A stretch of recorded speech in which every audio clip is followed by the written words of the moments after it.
So welcome guys to Wemcast with me, Eoin Walker.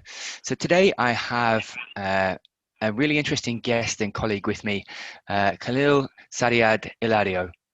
So Khalil is a security and risk management consultant with SAHCO Consulting and is the General Director. So he offers strategic and operational support to humanitarian aid agencies on risk and crisis management and humanitarian logistics in emergency situations. So Khalil started working in conflict zones very early as a freelance photojournalist and TV producer in the Middle East 19 years ago. After 3 years regionally covering the Israeli-Palestine conflict and South Lebanon, he changed direction and started working for humanitarian organizations in emergency programs like Iraq, Sudan, Congo, Ivory Coast, occupied Palestine, and Haiti. So in 2014, he was the Deputy Logistics Director for Médecins Sans Frontières, where he previously served as a cell operational logistics manager, coordinating several countries, including Yemen, Nigeria, Mali, Chad, Colombia, and Niger. Prior to that, he was the head of mission in Iraq and logistics coordinator in Sudan for Médecins du Monde. In the last 6 years, he has supported other NGOs and aid agencies in South Sudan, Central African Republic, Nigeria, Niger, Mali, Colombia, Guatemala, El Salvador, Mexico, Syria, Iraq, Yemen, and the Balkans. And his fundamental tenet is to humanitarian workers and volunteers worldwide, training them in security and hostile environment principles. So welcome, Khalil, to the podcast. Hi, Eoin. Thank you very much. It's a pleasure Absolutely. being with you. Excellent to have you. Excellent to have you, Khalil. So, Khalil, what I just wanted to do really is dig down into your background and into your past, if that's okay, and just ask you really around some of the security and also conflict principles that you both teach to humanitarians, but that you fundamentally learn over your career. So, no better place to start with really than just to really ask. Are there any sort of, in your mind, Khalil, are there any overriding principles of security that you've learned over the years? Yes, humanitarian security is a very particular way or methodology of managing security. So just I will go back to the very principle of what is security, humanitarian security management, because it differs from typical and what we understand as security management. Overall in the corporate world, in the private world, and security environment. So the security itself is the quality of being secure. So in conflict zones, of course, those are coming definition by threats. Humanitarian organizations, they are civilians working in conflict zones, surrounded by professionals on security management, by armies and security forces and irregular militias and opposition groups and stuff. So the idea of security management for humanitarian NGOs is how to be secure, how to stay out of harm's way by remaining operational, because humanitarian NGOs, they have to access beneficiaries. They have to access populations in need, the most vulnerable people in conflict zones. So they need to navigate through these environments in which threats are put all over the place with armies, regular militias, irregular conflicts now today. So that makes it very challenging. And yeah, the principles in which NGOs operate are very simple. First of all, is neutrality, impartiality, and independence of the operations. They have to present themselves as being neutral, not taking sides in conflict. That's one of them. In impartiality, how to distribute aid to the most vulnerable people without discrimination of race and political views and stuff. And independence, being independent from any political power or financial power, which make it very, very challenging today because of the nature of the conflict. So though NGOs try to operate as much as they can under these principles, really objectively reaching them is very complicated. And today, different actors in conflict, they will challenge NGOs because or because of these principles, ruling principles of managing security, they will say, yes, we are neutral, we are independent, we are impartial when we are developing our speech to negotiate humanitarian access and secure a humanitarian space. Though NGOs today are depending from funds, and funds are coming from countries which are strategically or elsewhere involved in this very conflict. So for them, it's very complicated to navigate. Recently, I've been working a lot with NGOs operating in Libya, which is, I think, today, 2020, is the most political crisis complex context in which NGOs are involved, for which Libyan authorities are getting funds and getting support from the European Union and from the European states and other states on the issues of migrants, pretty much to keep them out of Europe. But they're still funding as well NGOs to respond to that crisis, which makes it very complicated for the NGOs to negotiate. That's the case in Nigeria, the case in Mali, the case in many countries. Primacy of life. Life is first. So what is the impact of your program, and what is the level of exposure that you're ready to get your staff through in order to achieve your operations? So that is proportionate risk.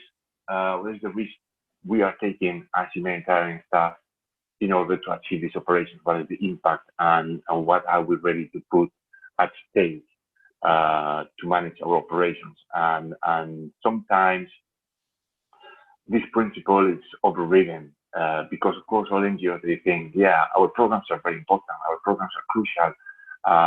Not that they are life-saving, like in some other organizations, emergency-focused organizations like Médecins Sans Frontières, which are really going far in the front line, medical activity saving lives in conflict areas. Not all the NGOs are saying that. So when it comes to what are the So it comes to the program put in place. We have to consider what is the risk we're taking, and is it worth it to take it? Are we asking humanitarian staff that we are sending to the field if they agree with that, if they are consentant? These are the risks we are going to take in order to achieve your mission, and this is the global context. Are you okay with it? Yeah. And this sometimes is not just, it's overridden sometimes. There are other overridden, but yeah, but I've seen so many young humanitarians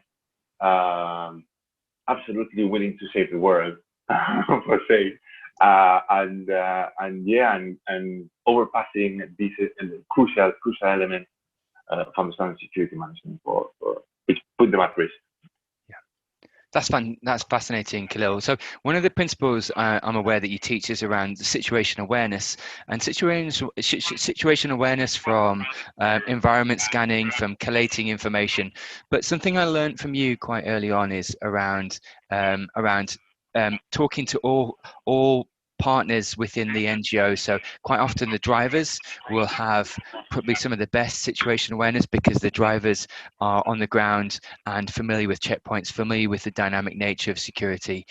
How important in your mind is it to really look at all facets of the organization and appreciate the situation awareness from every sort of angle that you possibly can? Contexts are very complex. NGOs sometimes, humanitarian NGOs, not all NGOs, humanitarian NGOs, they have a relative short lifetime missions, 6 months, 7 months, 8 months, 9 months, in which they are submerged into the operations and how we program and how we manage our programs, beneficiaries, whatever the quality of our program. And they have a tendency to lose the whole situational awareness and what is the environment of this context. And then we have this vision tunnel, or tunnel vision, in which we are submerged because we don't have time. Our mission is 9 months. And we have to achieve this, and these objectives with this indicator or something. So it's hard in 9 months to understand the context. It's very complicated to have the graph of what is going on, what are the actors involved, where the threats might coming from, what is the perception of these stakeholders of our action, of our staff, and these are things that we have to think about. Humanitarian security management. So you need to have to manage your program. Yes, you manage your staff, but you need to manage that. Sometimes we don't have time to ask the driver about what do you think about this or that, or what do you think about that group or that group. Some NGOs are doing it, but are they systematically involving their national senior staff in the process to better understand what is the situation, what is the conflict dynamics, what is the crime dynamics in the area? It's not always the case. And sometimes we don't have time. It's involuntarily, we think we know better because we have the methodology. Sometimes we forget that 50% of knowledge, more than 50% of knowledge, is among your national staff. So you need to inquire your drivers, you need to inquire your guards, you need to inquire your logistical officer, you need to inquire your suppliers that are moving around with trucks in the area, and that they know perfectly what the checkpoints are, which checkpoints they are in the area, which groups are operating in the area, any region attacks or any recent incidents that took place in that area where we operate. So humanitarian security is anticipating threats. It's anticipating, we are not, humanitarian staff are not security professionals. So need to anticipate, they need to avoid risk. That's why they need to understand what is happening, what is surrounding them, and try to analyze what could happen in the next week, in the next month, in the next 2 months. Elections are coming. Okay, what are the risks? What are the scenarios? Because we need to anticipate. We don't have weapons to which we can answer to threat. We don't have military convoys. We have no armed protection. So we need to anticipate and avoid entering into risky situations, because that is what is humanitarian security about. So Khalil, that's a fascinating insight, because, like you said, you're moving around without this military presence. So just digging a little bit deeper into some of the concepts that you teach, because I'm aware you teach and run these hostile environment awareness training for humanitarians across the board. So multi-domain, multi-organization. What are some of the fundamental principles around immediate conflict that you teach? If someone's coming up to the car, or indeed pointing a gun in your face, what are some of the overriding principles that you confer? Do not resist. First of all, somebody gets you to the car with a gun, do not resist. If they want the car, give them the car. If they want the money, give them money. Do not resist. Don't play heroes. If there is an ambush, how to override that ambush in different scenarios. If you are aggressed, how to manage conflict, how to first aid in this case something happens to you. And for me, in the hostile environment training, that's how I met you. Actually, for me, first aid in hostile environment is crucial. It's 50% of the job. Now, for this training, though, we are teaching them the best practices and how to react, and some guiding principles of do not resist, be cooperative. If you are kidnapped, this is how you have to behave yourself. Don't resist the capture, the transport, the detention period. Those there guiding principles and best practices, it still won't work for all situations. And that is something we teach as well. We don't have a magic pill for which I would give you the blue pill, and then all the situations will be managed properly and handled properly, and that we use as realistic as possible scenarios and simulations for them. Still, it's a game between brackets, and you don't really know how your body, how your nervous system is going to react. Is it fight or fly reaction? You don't know in moment come, in truth, real moment come, how you're going to react. So we're teaching them to create some muscle memory and some reflexes with the best practices. But today we see that in many scenarios, they don't really have the chance. It happened recently in Niger with 6 Frenchmen tragically being killed by opposition groups. They received the heat training, but it didn't work. And we are trying to prepare them for the worst. But and heat training is part of this new duty of care, new wave of responsibility among NGOs we are training our staff on heat, how to react to hostile environment, to hostile incidents, to critical incidents. And that's good, but that is not going to exempt your responsibilities as an NGO. And I like more training humanitarian staff how to avoid and how to analyze, how to avoid this risk. Because when they come, you might have a training, you have a good skills, you might develop first aid responses and everything, but it doesn't work all the time. It doesn't work all the time. So Khalil, looking at your past and looking at your background in multiple regions across the Middle East and in Africa, could you, Iraq, Sudan, Congo, Ivory Coast, occupied Palestinian territories, could you speak to some of maybe the most difficult times within security that you've faced and what you've learned from that? I learned that situational awareness is not something related. It's not only on your context, your operating context. Something that happened 1,000 miles away can have an impact on your security. Remember Iraq 2003, working right after the conflict, working with a medical organization, rehabilitating operation theaters. The French Minister of Foreign Affairs at that time came out to the TV saying, we are gathering information from NGOs operating in Gaza about the whereabouts of Hamas and everything. They're very well known, First Minister at that time, co-founder of an NGO as well. Automatically, me being in Baghdad, well, we're going to have troubles because this guy funded at that time by NGO, and he's saying that he's gathering intelligence from NGOs operating on the ground about Hamas whereabouts. And that automatically put all the humanitarian community at risk in Iraq, in which already we were looked at with suspicion. Okay, these guys, humanitarian NGOs, we're not very good delivering messages of who we are, what we hear, humanitarian principles, and everything. So people there, they develop all sorts of legends, or urban legends in their minds. Okay, NGOs are spies, and so that really reinforced that message, and we had to scale up our security procedures because we were expecting an attack because of that sake. Another occasion, I remember, yeah, the Charlie Hebdo designs or caricatures and pictures that had an impact in French organizations working in Islamic countries or in Muslim environments. That's definitely something that's happening. So that is one thing. Situational awareness. When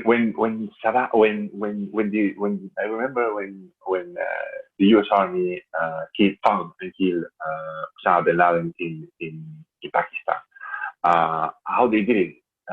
They used a false vaccination campaign against polio in the area to identify and saying, okay, knocking on door to door, looking for them, saying we are vaccinated children against polio and everything. And that is the methodology they use to catch him, to get him. A couple of months later, polio vaccination teams in northeast Nigeria were targeted because of that. And they already, we developed our vaccine, the thing, so the vaccine is going to harm us more than, but then it's used as a tool to gather information and to develop this kind of operation against these leaders of.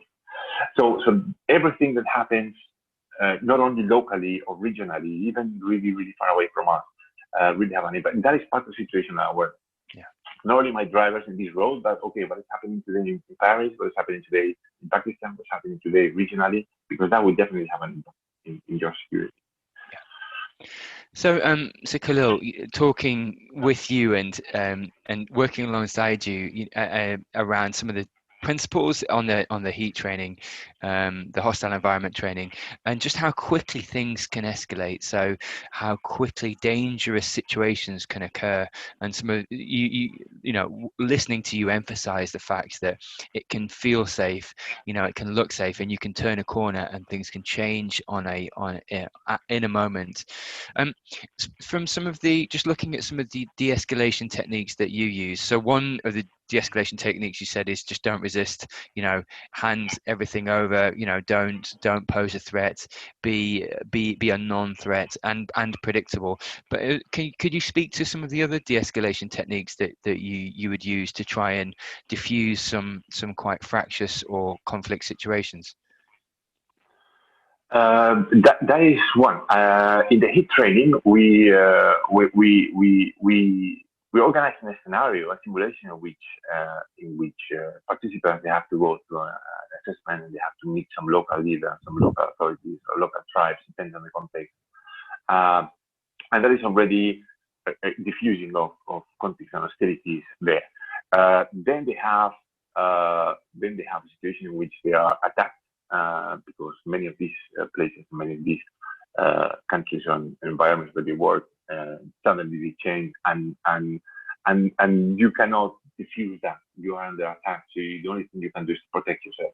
So we really teach them. Really teach them how to protect themselves against random fire or targeted fire. How to diffuse an ambush if they are ambushed by a group. We try to simulate as many kinds of ambushes as we can. Other clients, they will ask that. I will feed training for some clients specifically to that country. So I will study in depth how ambushes are taking place in that area where these NGOs is working, so we can guide them through the process.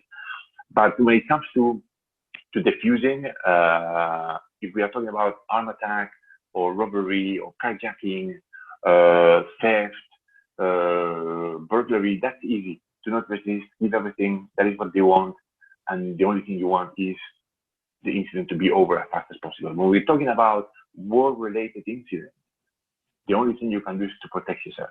So ambushes, how to get down from the car, stay safe, improve your cover, how to drive through an ambush, how to manage your car if your driver is down, how to protect yourself against, more technically about different kind of weapons, airstrikes. So really, heat training is about protection very much. It's reaction. So the first reaction is do not resist, but in a kidnapping, in a situation in which there is a physical contact between the threat and yourself. But otherwise, when talking about shooting and arms involved, another thing you can do is really to protect yourself. So, and in case you're hit, then, or in case you have an injury among your colleagues, how to react fast and quick with the means you have to provide first aid the best way possible. So, Khalil, could you talk to or speak to the principles around attention to detail in the environment? So anyone who's thinking about going into a humanitarian environment, and from just an environment scanning or horizon scanning perspective, and some of the concepts of security in these places, could you speak to sort of your mandate or some of the principles you teach around attention to detail? Because I think that's quite an important concept. Definitely. First of all, somebody going to the humanitarian world, first of all, I will recommend, and I always recommend people I teach about inquiring about the NGO they're going to meet with. First of all, the situational awareness comes with the employer first. Who is going? Which is the NGO where you're going and you're stepping into a hostile environment, for example. So you need to look into this NGO. Okay. Do they have a security plan? Do they have security skills person in headquarters? Are you getting a briefing before going into that? Not only an operational briefing, that is what the hospital looks like, and what is the services, and that is the emergency unit looks like, and this is your duties. But more, what is the risk of being in that environment? This is the risk analysis, this is security procedures, this is security plan, this is the communication procedures, because communications is everything in this context, internal and external. Do they have a duty of care policy? Do they have a security policy? So first you have to look into the NGO. If they have all these documents and all these procedures and all these policies before sending a staff into hostile environment, maybe you have to go through a heat training before being deployed. Those are very good signs of a good security management, health situation. If you ask for a briefing and there's no briefing, if you ask for risk analysis, there's no risk analysis. If you go to Afghanistan and they don't give you a proof of life to fill in just in case eventually if potentially you're kidnapped. Those are signs that the NGO is mismanaging security of the employee. And that is a bad sign before even stepping into that context. Maybe they will tell you, yeah, you will get the briefing upon arrival in the capital, which is often the case. And then you get there and the head of mission or the person responsible again, the briefing is not there, it's holidays, the paper is not updated, it's 2 years old, the risk analysis is always under construction, as from my experience. Those are bad signs, and that is part of the situational awareness that people must have before engaging with an NGO. If all that is in place, then you will have to look into the external situational analysis and look into, okay, what are the conflict dynamics? What is the crime situation in that area? How we are moving. And I always ask people and request people to be critical about, okay, are the procedures we put in place really answering the questions I have related to this context or to this risk, this environment? Because everything is avoidance. I cannot insist more that avoidance is everything for NGO. And then, yeah, what are your drivers, ethnical group, what is the ethnical composition of your staff in that environment, if there is any ethnical conflict? What is the composition of your international staff, nationalities? How people are driving, how people are behaving, how people are communicating, where they getting the information from? Are there any clusters regarding security? Are people discussing to each other? What are other practices of other NGOs doing in the same location? Those are all things about situational awareness, but I cannot insist more on starting really internally in the NGO before stepping into that context. And when you get the risk analysis and you say, okay, in this country, there is a risk of kidnapping, there is a risk of target killing, there is a risk of sexual aggression, there is a risk of whatever, the staff must be consentant and trust the organization, put things in place and tools in place and protocols in place to mitigate risk. Well, that's fantastic. And so just looking at your past and to where you are now, so what have you learned fundamentally over the last 15 years that maybe you didn't? So you've been your career has stretched over the duration of the past 20 or so years in some amazing different countries across the Middle East and Africa. What have you learned over the past 20 years that maybe you didn't know when you first stepped into the humanitarian arena? No rush. Don't rush. Don't rush, and don't just go into the scene without thinking twice or thinking 3 times even. And that's very important. We rush very fast into situations that we don't fully understand.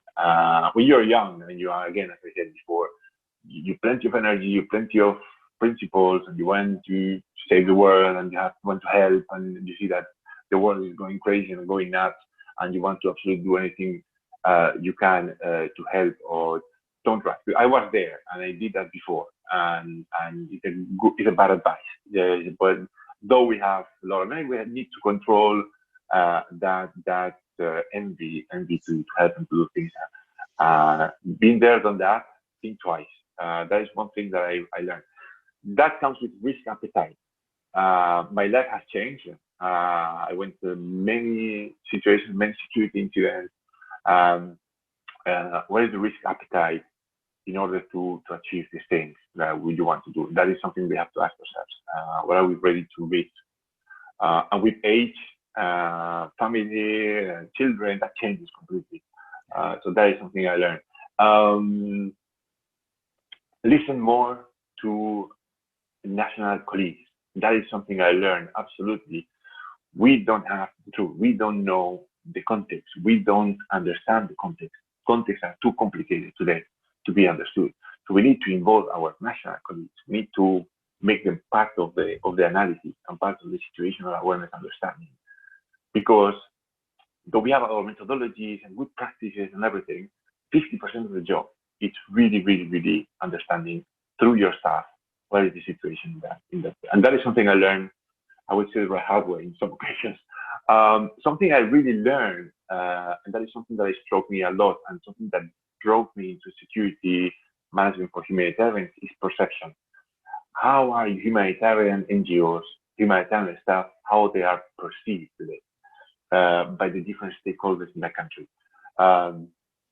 You might think you are accepted. You might think that you have a good image of the organization, of your programs, of your staff in that area. And you might think that people appreciate you or that people trust you. And it's not the case. We really dig deep into that context understanding. It's not only externally, but our position in that context. What is the perception of our beneficiaries? What is the perception we have from our staff? What is the perception we have from the government, from officials? It's crucial to understand our position in that situation and how to improve our security. We don't know how people are looking at us and thinking about us, and that is something we don't have time to do very often, and that is something that puts us at risk because we assume that being humanitarian staff, we are nice, we are doing a great job, and we are saving a lot of lives, or we are helping a lot of children in need countries or populations in need.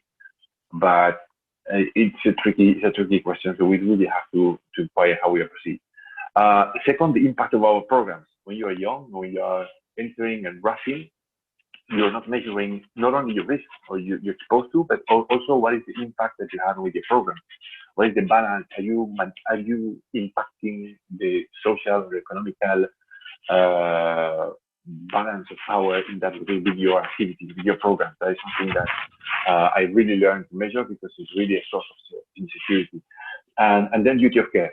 Duty of care, before asking people to do stuff on the field, before requesting gather information to better understand the context, or better understand how the groups work, because we have to care about our staff. And duty of care, we are responsible for our staff. That is something that I learned when we were young. When I was a journalist, I was depending on myself pretty much. So not really that thing on duty of care of myself. I was really ready to expose a lot of things. But when you're a humanitarian management position, you are responsible of people. So duty of care is crucial. That's something I really understood and I learned over the years. So Khalil, could you speak to how you've navigated your mental health over the past duration of your career? Because, in some of these situations, they are very, very fractious, mandate something like, 12, 14-hour work days, consistently working, maybe no days off, maybe not seeing family or friends. How have you offset or ameliorated your own mental health in those situations? In these situations, if during an emergency, like the Haiti earthquake or the tsunami, Niger, or other emergency situations, it's difficult. You have to rush, and then you have to find some time to decompress. But that comes after a long period of mental and physical tiredness, because you need to respond to the first hours, the first moments of the emergency.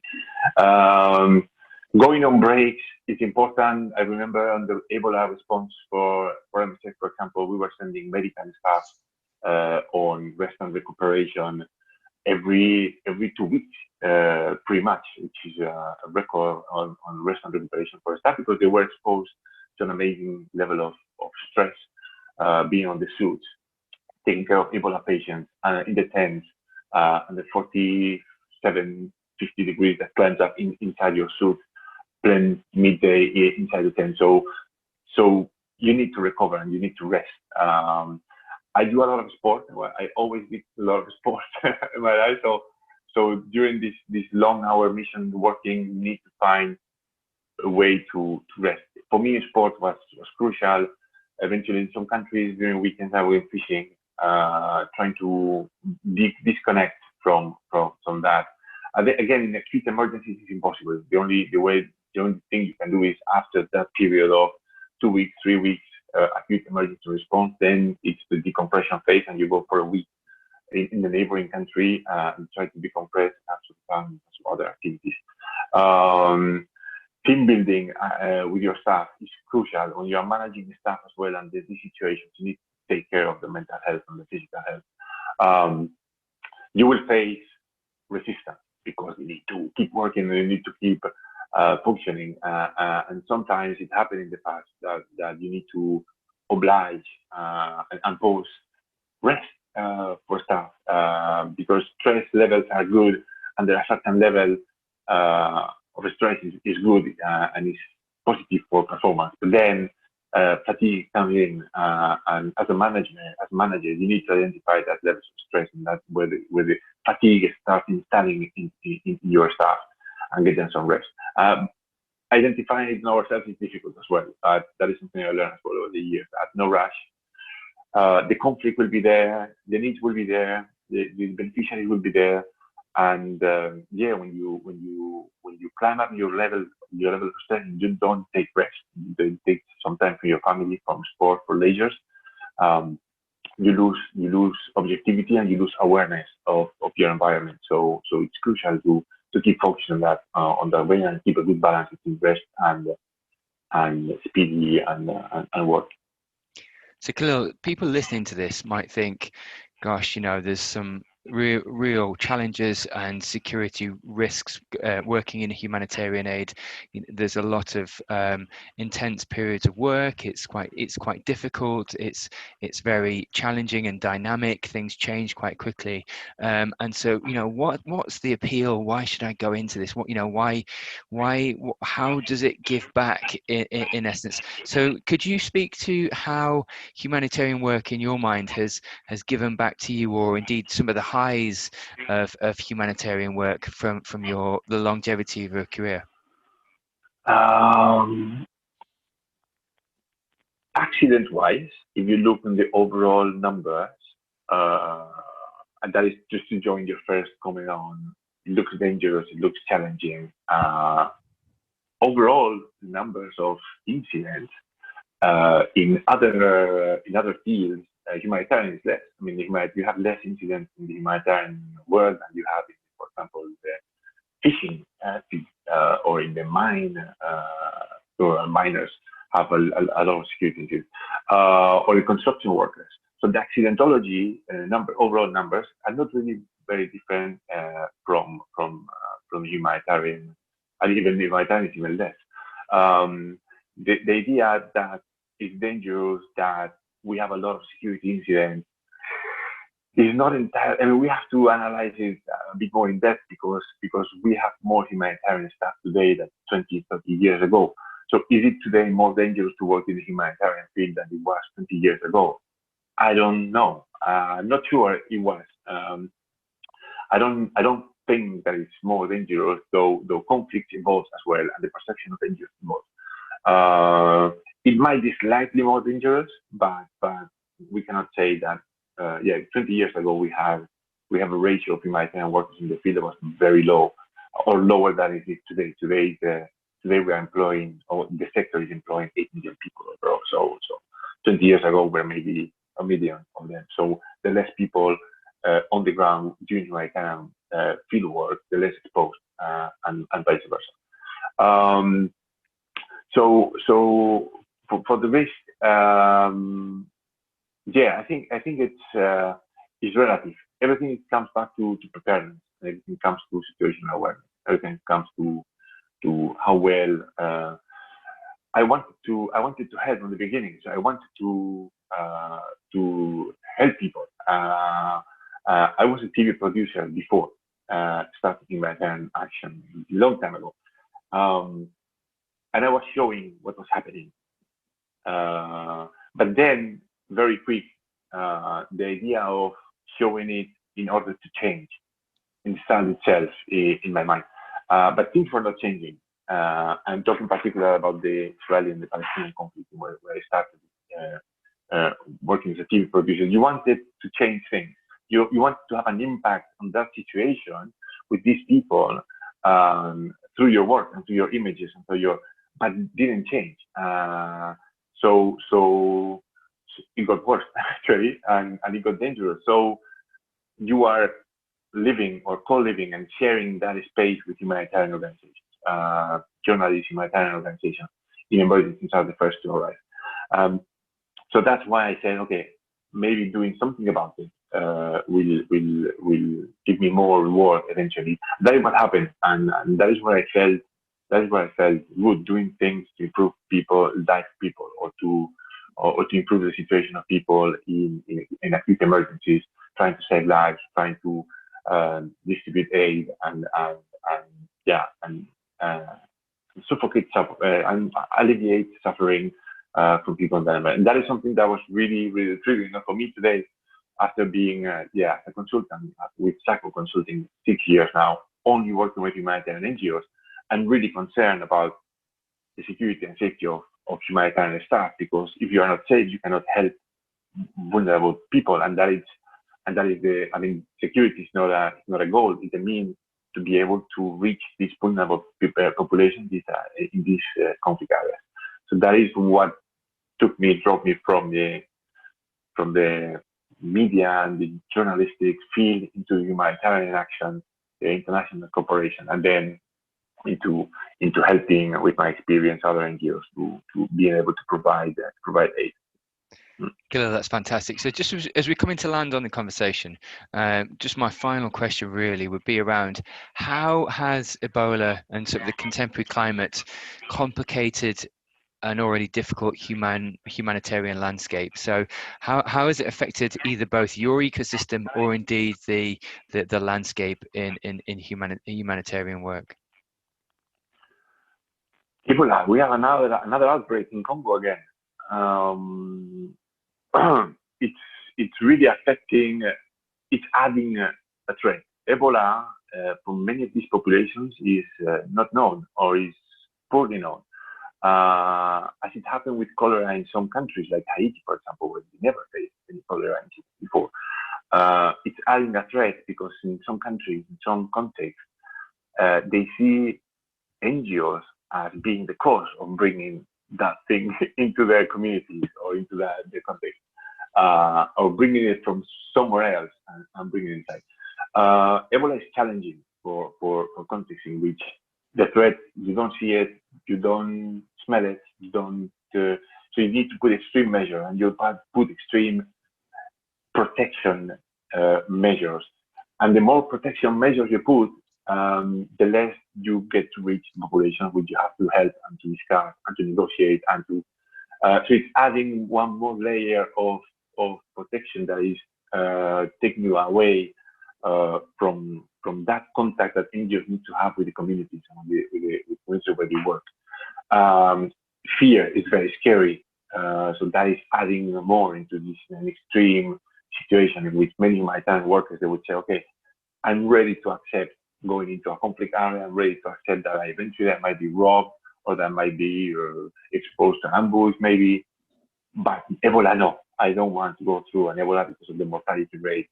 Well, now there's a vaccine, but still it's not 100% efficient. So that is something that I experienced when intervening in Sierra Leone, Liberia during the last Ebola crisis.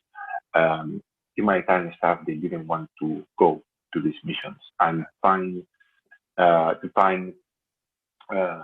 skillful volunteers, humanitarian working was difficult because it was scary and Ebola is scary. So that added another layer, internally and externally, with the communities. Yeah, it was complicated to manage.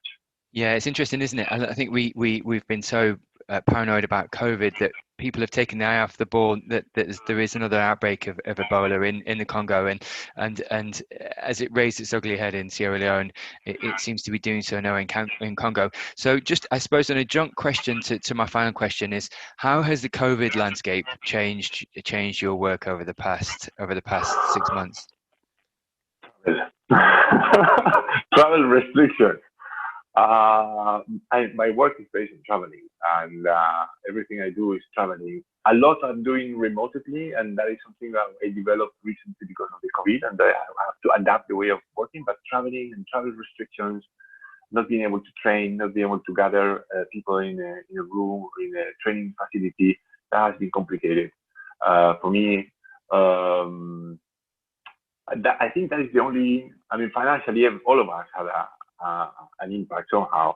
And I had to diversify and to find other ways of working, other ways of trying to do things and keep helping NGOs. So I remember when the closure of late February, last February, March, I contacted another fellow colleague of mine, ex-humanitarian worker who just founded as well a consulting company. And they were able to deploy small airplanes to fly around for medical evacuation, for medical emergencies, or for security evacuations in countries. So I associated myself with them, trying to provide these air services to NGOs that were not able to fly anymore. So yeah, definitely the NGOs as well, they couldn't fly around their staff, they couldn't change, or they couldn't take their staff out of countries, bringing new staff in. So that was challenging. So I said to myself, maybe I can help as well. Though from the business perspective, of course, we're trying to fly in and out people from countries, pretty much, yeah, but mainly my challenges. Distance training, Zoom, I discovered other platforms I was not aware, and online remote training, that is okay, but it's not the same because you don't have that contact with people. I need the contact with people, and to be with people in the same place. That really affected me. But for me, I mean, travel has been difficult. Has been difficult to manage. Absolutely, Khalil. And something me and you spoke of only yesterday around rolling out the hostile environment awareness course. A lot of it is conferred learning from non-verbals and from scenario-based and simulation. And you're right. This, although a blended approach can occur, the learning almost needs to be in situ, because there's so much learned from actually being physically present in a scenario which is going wrong, or which has been orchestrated to go that way, or indeed from a simulation which is quite dynamic and changing constantly, and it's very difficult to mimic that in a digital context. And so, to your point, you're right. It's being able to supplement training where possible, but knowing where the real advantage and the real learning occurs from some of these situations, because it's only in situ that you get to feel the dynamic nature of how quickly an environment can change. And I know you're a big advocate of that from some of the heat training. Yes. I mean, you have to adapt all the time to what is the behavior of participants during that simulation under these stressful conditions, but not extreme conditions, but we immerse them into the scenario. And you are part of this immersion. You are immersed and kind of this simulation and this environment with them. And all the details on the behavior, the reactions, the body language, the comments they do to themselves, how they look at the stare at each other, how learning is going on, and how it's taking place. That is something you cannot do digitally. I mean, you are with them in this simulation, in this scenario, on the field, and that is something you cannot mimic through online. That is, I think, the heat training is the only one among all trainings that we deliver. That is the only one you cannot deliver it online. You can have a mixed approach, hybrid approach between online distance training eventually for some theory, but everything which is practice and specifically simulation, which learning happens of people anticipating or improvising things. And you have to debrief not only on the good or bad performance of the exercise, but also on the reactions of the people and what specifically happened in that moment where you felt that this happened to your colleague. Those are things that we cannot really online, definitely. And Listen, it's been an absolute pleasure to speak to you today, and I really appreciate your perspectives, just from the longevity of a fantastic career and just your learned experience. So thanks just for taking the time out to speak to us today. It's been a pleasure, Eoin. Always a pleasure talking to you and working with you. And and I'm expecting learning from you a lot as well. To do things a lot. So thank you very much. Thank you very much for having me with you today. Absolute pleasure. Really. Always Thank pleasure. Thank you, Khalil.